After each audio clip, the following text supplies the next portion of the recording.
Assalamualaikum Bre, selamat datang kembali di Guru Gembul Channel. Ketika orang-orang Amerika Serikat sekarang sedang digemparkan oleh cerita yang berulang berupa kasus penembakan yang dilakukan oleh anak-anak dan remaja mereka terhadap teman-temannya dan biasanya berlatar dunia pendidikan, maka di Indonesia pun di dunia pendidikan ada cerita yang selalu berulang, yaitu kisah pencabulan. Tetapi cerita pencabulan yang di Indonesia sekarang lagi viral itu adalah sesuatu yang agak unik karena memiliki pola dan karakteristik yang serupa, yaitu di satu tempat ada seorang anak kiai yang melakukan kecabulan, tetapi dia kebal hukum setidaknya selama beberapa tahun. Kemudian di tempat lain ada seorang motivator yang mendapatkan penghargaan begini dan begitu, dan kemudian mendirikan sebuah sekolahan dan sebagainya, dan kemudian dia juga melakukan kecabulan yang lagi-lagi ceritanya sama, dia itu kebal hukum. Bagaimana ceritanya bisa sampai seperti itu? Pada bagian bahwa kenapa sekolah di Indonesia itu memberikan akses atau seakan-akan memberikan akses orang-orang cabul untuk melakukan aksinya, itu akan kita bahas di episode yang lain. Tetapi tentang kasus yang pertama, tentang kiai atau anak kiai yang diduga melakukan kekerasan seksual kepada santriwatinya dan itu dianggap sesuatu yang berulang, maka di episode ini kita akan memberikan satu klarifikasi. Jadi kita sama-sama akan membahas di poin yang pertama ini. Saya akan mengasumsikan bahwa Baraya sudah nonton beritanya sebagian atau seluruhnya karena ini memang sesuatu yang viral. Nah, karena itu saya tidak harus mengulang kisahnya lagi, tetapi ada beberapa hal yang harus digarisbawahi di sini. Di antaranya adalah bahwa terduga pelaku itu menggunakan kata metafakta untuk menjadi modus untuk kekerasan seksual yang dilakukannya. Begitu kan? Jadi apa yang dilakukan? Dia ajak seorang santriwati untuk berhadapan satu lawan satu, kemudian dia buka bajunya, kemudian pas si perempuan itu marah atau keberatan dan sebagainya, dia katakan, ini kita ajarin metafakta. Metafakta itu adalah sesuatu yang tidak bisa dipahami secara logika. Kalau kamu masih berpikir secara logika, maka kamu belum mencapai metafakta itu, bla bla bla bla dan sebagainya. Kalau misalkan seseorang sudah mencapai metafakta yang dimaksud itu, katanya maka dia bisa melakukan penyembuhan alternatif secara gaib dan sebagainya, atau dia bisa melakukan mencapai tujuan yang dia inginkan. Begitulah kurang lebihnya. Nah, ini menarik karena apa? Karena walaupun kata metafakta itu adalah sesuatu yang nampaknya baru di sini, tetapi modus yang sama itu selalu diulang-ulang. Jadi gini Baraya, kalau ini garis bawah ya, kalau ada tokoh atau agama atau kelompok tertentu atau firqoh atau partai atau mazhab atau apapun yang ketika membujuk Baraya mereka akan mengawali dengan kalimat-kalimat, udah gak usah berpikir secara logika, atau Tuhan mah gak bisa dicapai dengan logika kita, atau ya bagaimanapun dah kita mau berpikir akalnya itu terbatas gini-gini dan sebagainya, atau kata-kata atau kalimat-kalimat yang lain yang mendegradasi kemampuan akal pikiran kita dan logika kita, maka pastikan itu bahwa orang itu sebenarnya adalah orang yang memiliki tujuan duniawi dengan memanfaatkan kita. Itu pasti gitu. Kenapa seperti itu? Karena gini, satu-satunya hal di tubuh kita yang bisa membedakan mana yang benar dan mana yang salah itu adalah pikiran kita, logika kita.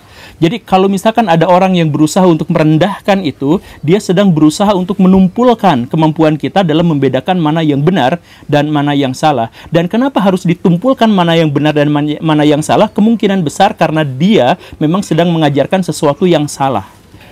Betapapun kalimat itu secara kontennya benar, bahwa logika kita kadang-kadang cacat, benar kan? Bahwa pikiran kita tidak bisa menjangkau sesuatu di luar sana, benar-benar pikiran kita itu biasanya tidak bisa menjangkau sesuatu di luar apa yang kita indra, biasanya seperti itu.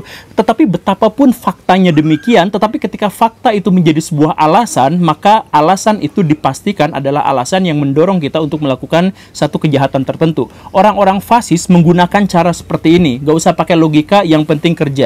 Orang-orang teroris juga melakukan hal yang seperti sama. Pokoknya mah lakukan aja, nanti kamu dapat bidadari dan lain sebagainya. Gak usah pakai logika dan sebagainya. Makanya hati-hati pada kelompok atau agama atau siapapun yang mengajarkan kepada umatnya jangan pakai logika, pakai iman dan sebagainya, begitu. Terus kemudian ada pernyataan, tapi kan kita itu yang menakar kriteria benar dan salah itu wahyu ilahi, bukan akal pikiran. Ada yang mengatakan seperti itu. Itu perkataan yang agak keliru Baraya, karena begini, kalau misalkan kita memahami bahwa penakar yang benar dan salah itu adalah wahyu ilahi, kan kita tidak mendapatkan wahyu ilahi itu. Kita mendapatkan wahyu ilahi tidak secara langsung, tetapi menggunakan teks. Dan teks itu harus menggunakan penalaran logika. Kalau tidak, maka tidak akan bisa menjadi apa-apa. Begitu. Saya ambil contohnya beginilah Baraya. Baraya orang Islam, kemudian Baraya harus beriman pada hadis sahih. Kalau ada hadis sahih, Baraya terima, jangan bantah. Itu disepakati bersama kan? Artinya di situ ada keimanan yang tidak boleh disanggah. Cuman masalahnya keimanan itu didasarkan pada logika. Karena apa? Karena hadis sahih itu disebut sahih berdasarkan kriteria-kriteria logis. Coba Baraya belajar ilmu mukhtalaf hadis misalkan, itu seluruhnya adalah kriteria-kriteria logika. Jadi ketika misalkan ya, Imam Bukhari meriwayatkan, ceritanya seperti ini. Ada seseorang berkata kepada Imam Bukhari, saya mendapatkan hadis ini dari Ahmad bin Hambal, yang mendapatkannya dari Malik, yang mendapatkannya dari Yahya, yang mendapatkannya dari Anas, yang mendapatkannya dari Nabi Muhammad, yang mengatakan seperti ini, seperti ini, seperti ini. Begitu. Maka Imam Bukhari pasti langsung akan mencoret orang yang dimaksud itu. Kenapa seperti itu? Karena Malik bin Anas itu tidak pernah bertemu dengan Ahmad bin Hambal, sehingga tidak pernah mungkin meriwayatkan hadis langsung darinya. Itu kan pikiran logika. Nah, logika Imam Bukhari, gak mungkin orang yang gak pernah ketemu kemudian saling menyampaikan pesan. Itu logikanya seperti itu. Maka Imam Bukhari langsung mencantumkan bahwa hadis ini adalah hadis yang terputus, karena itu tidak boleh digunakan. Dan orang yang menyampaikan kepada saya seperti itu mungkin adalah orang pendusta. Nah, Bukhari mengatakan sesuatu yang terkait dengan iman. Jadi hadis sahih harus diimani, tetapi kesahihan itu didasarkan pada fakta-fakta logis. Jadi agama itu memang harus dilogikakan sejak awal. Baraya belajar fikih, Baraya belajar ilmu usul fikih. Seluruh kaidah ilmu usul fikih itu adalah logika. Gak bisa enggak. Misalkan ada hukum dalam fikih bahwa dalil yang umum itu bisa ditaksis oleh dalil yang khusus. Itu kan semuanya adalah permainan logika.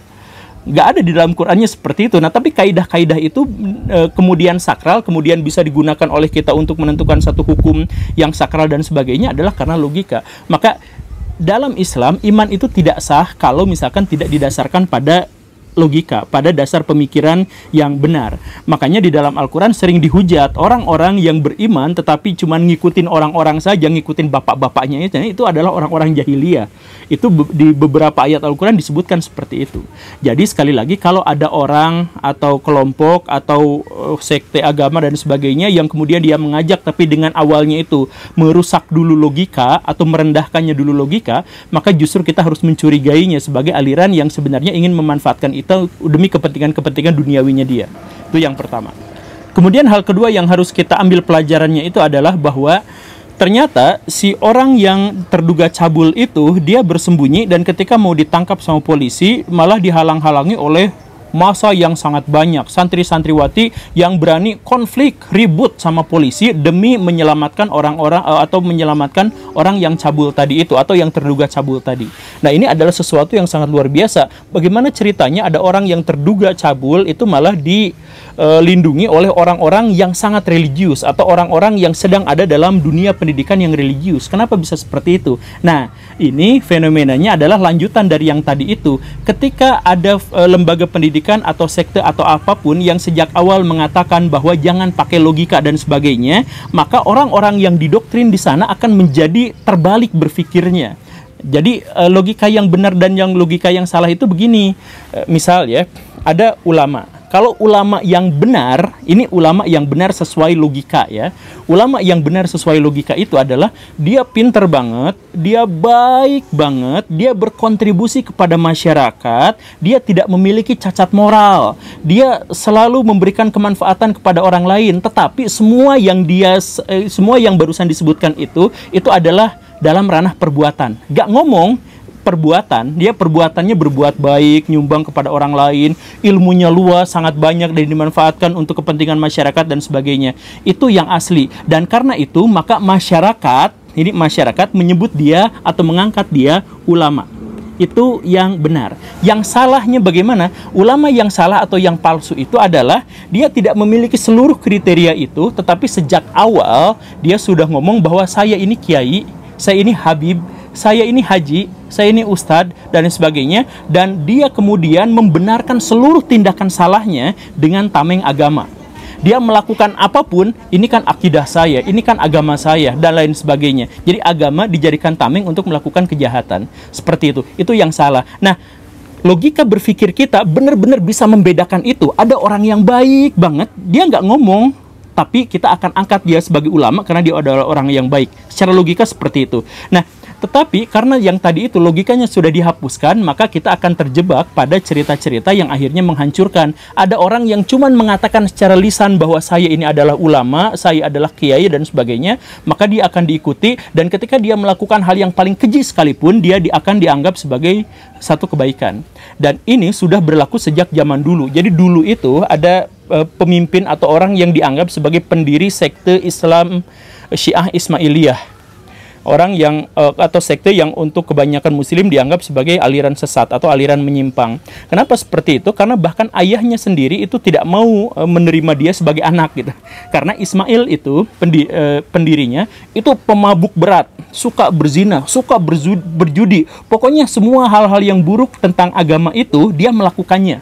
Begitu.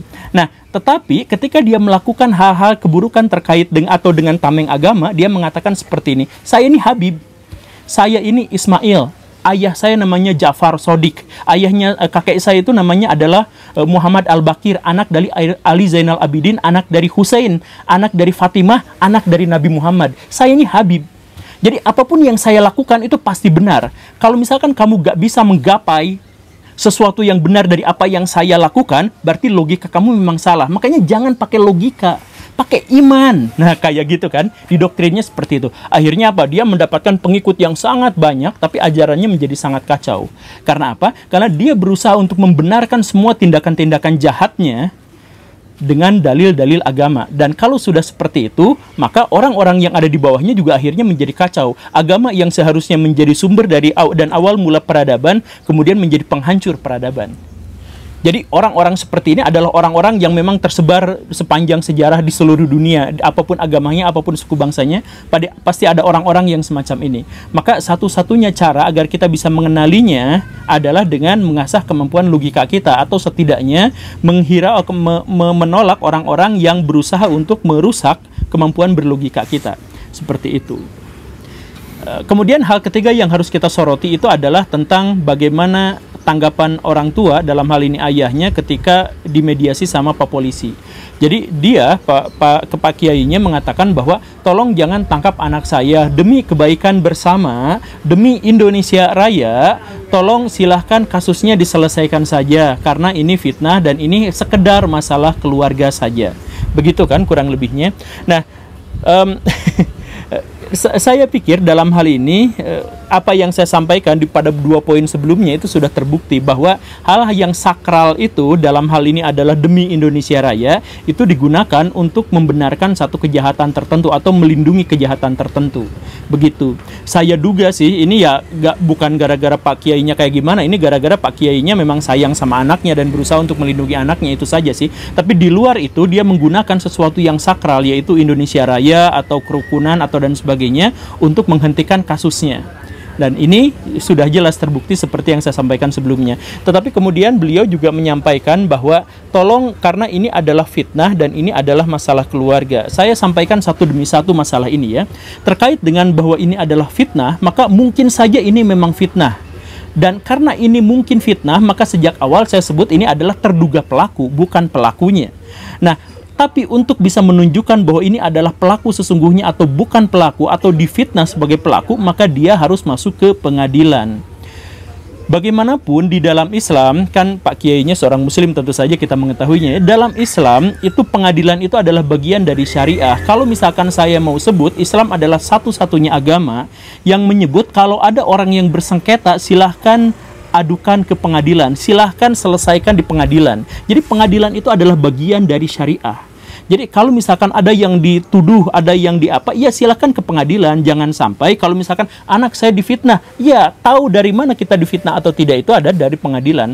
Tentang bahwa mungkin pengadilan itu kemudian disusupi oleh kejahatan dan sebagainya, itu urusan yang lain. Tetapi bahwa setiap fitnah, setiap tuduhan itu harus diluruskan dalam sebuah pengadilan, itu adalah sebuah kemestian. Kemudian terkait dengan, karena ini cuma masalah keluarga, nah ini juga harus diklarifikasi. Maksudnya begini Baraya, di dalam Islam itu dosa itu terdiri atas dua bagian, ada dosa pribadi dan ada dosa sosial. Dosa pribadi itu tidak boleh diumbar-umbar dan tidak boleh dikasih tahu ke orang lain. Cukup diri Baraya saja yang mengalaminya dan kemudian menanggung resikonya. Itu urusan Baraya dengan Tuhan saja, selesai. Jadi misalkan begini, kalau Baraya semalam itu nonton box skip yang aneh-aneh seperti itu, nah itu urusan Baraya sendiri, gak usah diceritakan kepada orang lain. Dan ketika ada orang yang berhasil mengetahui bahwa Baraya nonton yang aneh-aneh seperti itu, maka orang itu tidak boleh menyebarkan aibnya. Ketika Baraya menyebarkan aib bahwa orang lain itu melakukan atau menonton box skip yang seperti itu, penyebarnya itu melakukan dosa besar karena menyebarkan aib saudaranya. Begitu. Kenapa seperti itu? Karena itu adalah dosa pribadi, dosa yang tidak ada kepentingan publiknya, atau dosa yang tidak merugikan siapapun kecuali diri orang pelakunya sendiri. Begitu. Jadi tanggung akibatnya sama si pelakunya sendiri. Udah selesai, orang lain nggak usah ikut campur gitu. Kan begitu. Dalam Islam itu ada dosa pribadi seperti itu. Nah, dosa pribadi ini nggak boleh diungkit oleh media massa, oleh siapapun, itu nggak boleh diungkit. Kalau ada yang melakukan itu disebutnya ghibah. Ghibah itu adalah salah satu dosa yang besar dalam Islam. Begitu kan? Jadi saya mohon maaf ya, misalkan ada tokoh agama di Indonesia yang katanya kena chat mesum. Kita hentikan obrolan itu. Karena apa? Karena itu adalah dosa pribadinya dia. Orang sama-sama mau, kalaupun mereka melakukannya ya, sama-sama mau, tidak ada orang lain yang dirugikan, tidak ada kepentingan publik yang rugi dan sebagainya, maka hentikan kasusnya di situ, atau setidaknya jangan sampai orang lain mengetahui itu. Karena kalau misalkan orang lain mengetahui itu, maka orang lain akan dibenarkan untuk melakukan hal yang sama. Oh, Pak Ustadz aja melakukan itu, ya saya juga berarti boleh. Atau, oh berarti ternyata dia munafik, jadi ketika saya melakukan ini itu, saya adalah orang yang tidak munafik dan sebagainya. Kan akhirnya kejahatan itu menjadi merambah lebih luas lagi, karena ada banyak pembenaran-pembenaran moral terkait dengan hal itu. Begitu kan? Atau misalkan ada motivator-motivator, kemudian dia dijatuhkan karirnya gara-gara masalah keluarga dia di masa lalu. Masalah keluarga, apalagi masa lalu, itu sebenarnya tidak boleh diumbar. Itu kan, ya kepentingannya apa kita harus masuk ke ranah urusan pribadi orang lain? Itu kan dapurnya orang lain. Ngapain ada kita di sini, ada urusan dapur orang lain, kita ribut-ribut, nonton rame-rame, kemudian menghakiminya. Kan kita nggak tahu apa-apa. Nah, kan itu masalah, itu dosa pribadi, itu masalah keluarga. Orang yang lain lagi gak usah ikut campur, biarkan keluarganya dan dirinya saja yang ribut di situ, yang menyelesaikan masalah itu. Nah, tapi ada dosa yang disebut sebagai dosa sosial, di mana ada kepentingan publik yang dirusak atau ada kerugian terhadap pihak yang lain. Jadi misalkan ada tokoh tertentu melakukan korupsi, jangan lalu disebut ini mah aib. Sama seperti di Saudi ya, pangeran-pangerannya korupsi, lalu dikatakan ini pengadilannya internal saja karena ini aib. Itu bukan aib, itu kepentingannya adalah kepentingan sosial. Ada orang-orang yang dirugikan dalam hal itu, maka keadilan harus ditegakkan, yaitu masuk ke pengadilan, dan orang-orang harus memberikan klarifikasi tentang benar dan salahnya tuduhan yang dimaksud itu. Begitu. Jadi nah, ini jangan dibalik ya. Nah, jadi saya mohon maaf, Pak Kiai itu mungkin karena emosinya sebagai orang tua ya, berusaha melindungi anaknya, dia salah. Kan kalau misalkan dia benar-benar baca kitab kuning itu, kan di dalam kitab kuning itu ada penjelasannya. Ada dosa yang pribadi, yang aib, yang nggak boleh disebarkan. Ada dosa yang terkait masalah sosial, ada pihak yang dirugikan, maka itu harus masuk ke pengadilan. Begitu. Kemudian kita masuk masalah yang keempat, yaitu kenapa tidak ada orang yang teriak-teriak bahwa ini adalah penistaan agama? Kan saya pikir ini jelas penistaan agama. Karena apa? Karena orang yang bersangkutan, yang terduga pelaku itu, membawa simbol-simbol agama di sebuah lembaga pendidikan yang penuh dengan simbol-simbol agama Islam, yang dilakukan terhadap orang-orang yang juga membawa simbol-simbol Islam. Kan begitu. Sehingga kalau misalkan ini dilakukan, maka agama itu akan direndahkan, karena tuh kan orang Islamnya gitu lagi, tuh kan di mana-mana kejadiannya sama dan sebagainya. Maka orang itu sebenarnya sedang menistakan agama. Bahkan untuk banyak orang, banyak yang akhirnya menjadi ragu terhadap ajaran agamanya sendiri, yang dalam hal ini berarti menistakan. Kan maksud menistakan itu membuat rendah atau menyudutkan satu kelompok tertentu atau satu identitas tertentu agar menjadi lebih bawah lagi, lebih rendah, kan begitu. Nah, dalam hal ini jelas perbuatannya itu adalah merendahkan atau menistakan agama. Kenapa gak ada orang yang teriak-teriak? Karena runtutannya seperti yang tadi saya jelaskan sedikit-sedikit ya. Kalau ada orang yang mulai mengajarkan segala sesuatu dimulai dari gak usah pakai logika, maka berarti orang itu sedang mengajarkan doktrin yang sesuai dengan pemimpin mereka. Jadi biar si pemimpinnya suka, masukin doktrin, tapi doktrin itu terhalang oleh kemampuan manusia memilah benar dan salah. Nah, si kemampuan memilah benar dan salahnya itu dihilangin dulu, jangan pakai logika dulu, masuklah doktrin. Setelah doktrin, maka orang itu akan berpikir terbalik. Yang tadi itu. Nah, setelah orang itu berpikir terbalik, maka orang itu akan menilai segala sesuatu berdasarkan lisan tanpa melihat perbuatan. Kenapa seperti itu? Karena doktrin itu hanya bisa masuk lewat lisan. Kan ngedoktrin itu pakai lisan. Kalau orang ngelihat perbuatannya bagus secara konsisten bertahun-tahun perbuatannya bagus, itu bukan doktrin, itu memang kenyataannya, faktanya begitu. Tetapi doktrin itu lisan. Ketika Hitler mendoktrin pakai lisan, pidato, saudara-saudara gitu ya, dan lain sebagainya. Nah, jadi dalam hal ini, kalau misalkan dalam sebuah negara ada penistaan, tapi secara lisan diusung, diungkit, diributin dan sebagainya, tapi kalau perbuatan diabaikan, kenapa? Tanda bahwa masyarakat yang dimaksud itu terdoktrin. Karena doktrin itu hanya bisa lewat lisan, tapi gak akan mempan lewat perbuatan. Jadi ketika ada perbuatan menistakan, diabaikan, karena itu perbuatan. Kalau lisan, didengar, karena apa? Karena itu doktrin. Begitu, maka kacau sebuah masyarakat itu kalau menjadi seperti itu. Makanya orang-orang yang terdoktrin itu pada akhirnya ketika berhadapan dengan agama, ya dibaca agama itu secara lisan saja, tidak dalam perbuatan. Ada bacaan bahwa kita gak boleh gibah, dihafal itu, tapi gak ada perbuatannya sama sekali gitu.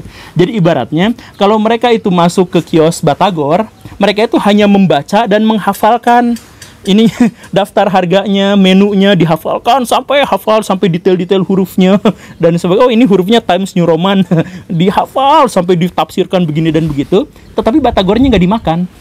Itu. Jadi ketika dapat perintah agama, bahwa misalkan perintah agama itu, kalau Fatimah yang mencuri, maka saya sendiri yang akan memotong tangannya, kan begitu. Itu perintah agama supaya berkeadilan, bukan soal potong tangannya, tapi supaya berkeadilan. Nah, itu kemudian dibantah. Karena apa? Karena dihafalkan saja, tetapi prakteknya tidak dilaksanakan. Kenapa seperti itu? Karena doktrin itu soal lisan saja.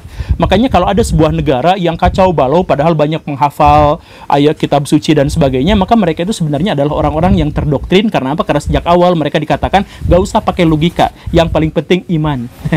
Begitu ya. Semoga dipahami bersama. Kita akan lanjut di episode-episode selanjutnya. Terima kasih karena sudah menyimak. Saya Guru Gembul. Assalamualaikum warahmatullahi wabarakatuh.